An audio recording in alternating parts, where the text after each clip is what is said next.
네, 먼저 웹툰 기사를 보겠습니다. 내 지식재산을 지키자라는 내용의 웹툰 기사인데요. 여기 보면은 타임머신을 발명을 했어요. 그런데 친구인 깡총이가 기밀 문서를 몰래 훔쳐가서 타임머신을 만들고 자신이 만들었다고 공표를 합니다. 정말 억울한 상황이죠. 네, 이 상황이 좀 전에 모방 출원 사례인 것 같은데요. 서울시에서는 이런 사례를 막기 위해서 어떤 노력들을 좀 기울이고 계신지요? 여기에 대한 어떤 권리 침해에 대해서 구제를 하는 것은 특허청이나 또 특허법원에서 해결할 문제 같고요. 네. 사실 저희는 이 시민들의 인식 제고나 이런 억울한 피해를 좀 줄이고자 하는데 좀 초점을 맞추고 있습니다. 네. 그래서 서울특별시 시민 지식재산 교육진흥에 관한 조례를 제정을 했고요.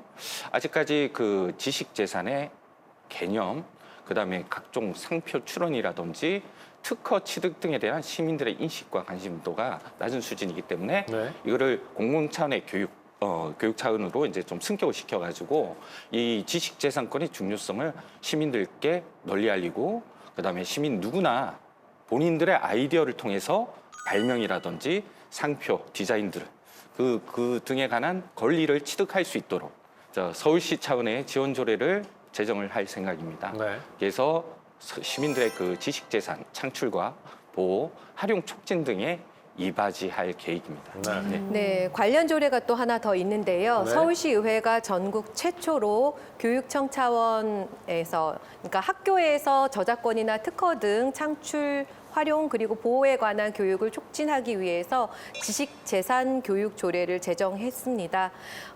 청소년기부터 지식재산에 대한 이해를 높이고 또 학생들의 지식재산 창출을 지원하는 제도적 기반을 마련하기 위해서 이 조례가 만들어졌다는 데 대해서는 매우 뜻깊은 조례라고 생각됩니다.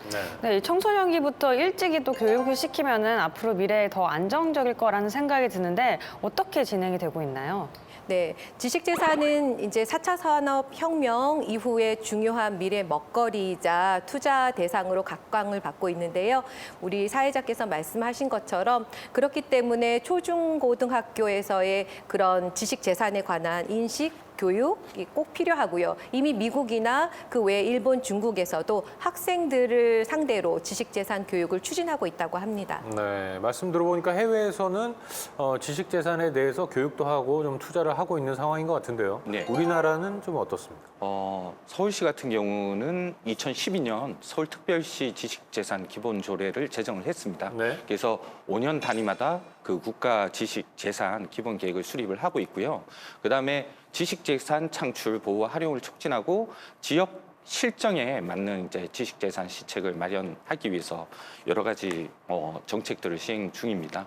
또 그 지식재산권 보호에 취약한 중소기업 등의 지식재산권 확보와 브랜드 가치 제고 등 지식재산 토탈 서비스 제공을 위해서 2009년에 서울 지식재산센터를 개소해서 지식재산권 지원 사업을 여러 가지로 시행을 하고 있습니다. 이 지원 사업이 다양하게 지금 되고 있는데 네. 실적이라고 해야 할까요? 네. 이 성과가 어떻게 되는지 궁금해요. 네, 실적을 제가 말씀드릴게요. 2019년까지 5,251건의 지식재산권을 창출했고요. 1,605건의 지식재산 보호, 그리고 5,647건의 지식재산 스타기업 육성 지원 등 실적을 보이고 있습니다. 진짜 이 얘기를 들어보니까 진짜 현실에서 지식재산권 침해를 받은 사람을 보호하는 것뿐만이 아니라 또 앞으로 더욱더 창의적인 이야기들이 많이 나와야 되잖아요. 더욱더 안심하고 좀 창의성을 발휘할 수 있지 않을까라는 생각이 듭니다. 그리고 지식재산권에 이것도 아마 포함이 되는 걸로 생각이 되는데요. 예전에 코미디 프로그램 활동을 할 때 그 선배님의 어떤 유행어가 굉장히 열풍이 있었던 적이 있었어요. 그러니까 라디오에서는 그런 걸 성대모사로 해가지고 그분이 마치 한 양 광고가 너무 많이 된 거예요. 그래서 이거는 그 선배님 후배들을 위해서라도 내가 바로 잡아야 되겠다. 그래서 이제 소송을 시작합니다. 변호사를 사서. 네. 결과는 승소를 했습니다. 와. 38만 원을 배상하라고. 예, 그래서 이게 참 이게 지식재산권이라는 게 네. 참 참 이게 다 보상받을 수는 또 없구나. 근데 그게 네. 배상금의 액수를 떠나서 그것이 정말 다른 사람의 지식 재산권이라는 걸 인정하는 데서 의미가 있을 것 같고요. 그렇게 따지면은 그 원조로 그 지식재산 특허를 받으셔야 될 분이 갑자기 생각났어요. 사회자님 말씀을 들으면서. 예전에 제가 어렸을 때는 겨울 되면은 메밀묵 찹쌀떡 장사 있었거든요.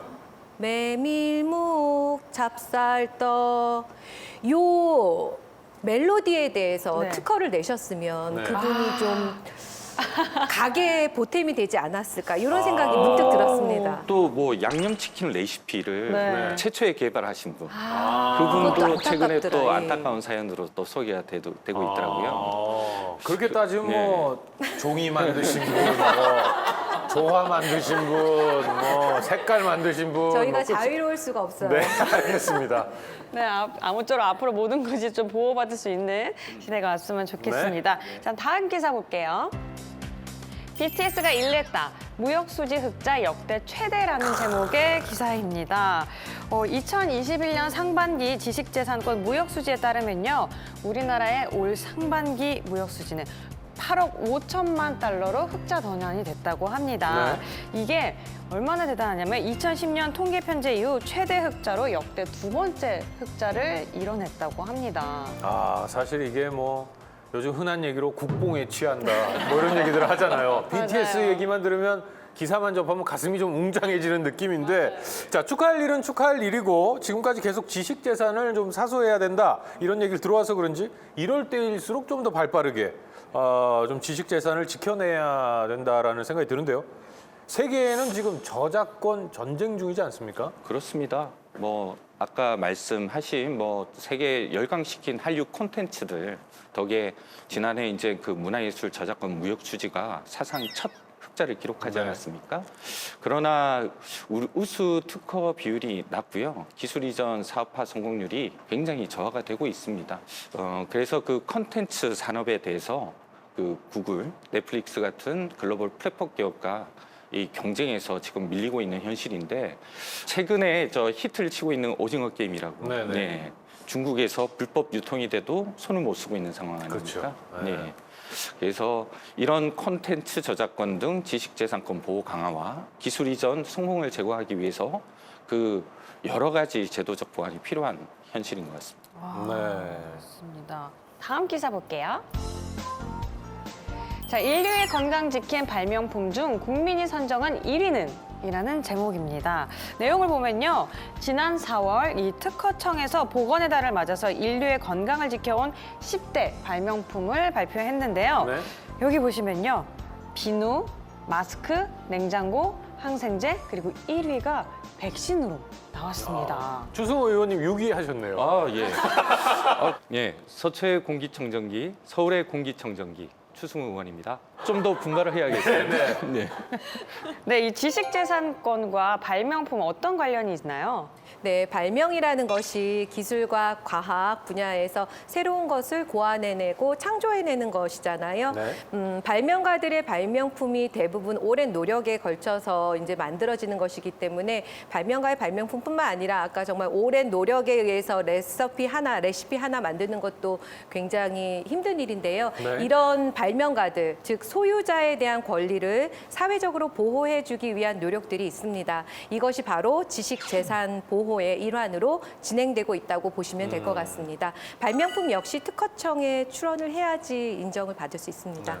저는 저기에서 국민이 선정한 발명품 중에 9위가 1위로 올라가야 되지 않나 생각이 드네요. 마취제. 네, 저거 없으면 치과 치료하고 날 쏜다고? 잠깐 날 쏘는데? 갑자기 얘기하는데 바로 동작이 나한테 나오시는데요? 부는데? 기분이 좀 묘하네요. 알겠습니다. 저는 여기서 궁금한 게 발명품 이야기가 나왔잖아요. 우리나라를 딱 생각을 했을 때 최고의 발명품은 한글이 아닐까 생각이 드는데 늦게라도 네. 특허 출원을 해도 되지 않을까라는 생각이 드는데 왜 하지 않는 건가요? 사실 이제 그 한글도 그 창작자가 있지 않습니까? 네. 뭐 그 시절에 뭘 했다면 상관없겠지만 이미 사회적 약속 성격이 강한 이 언어 체계나 이런 문자 체계에 대해서는 특허로 등록하기는 힘듭니다. 네. 그래서 뭐 글자를 이용한 어떤 물건이나 장치, 뭐 방법 같은 것들은 네. 가능하겠죠.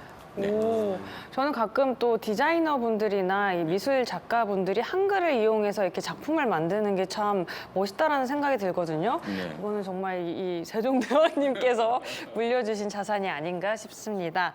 자, 지금까지 해통이 뉴스를 통해서 지식재산권에 대해서 알아보는 시간이었습니다.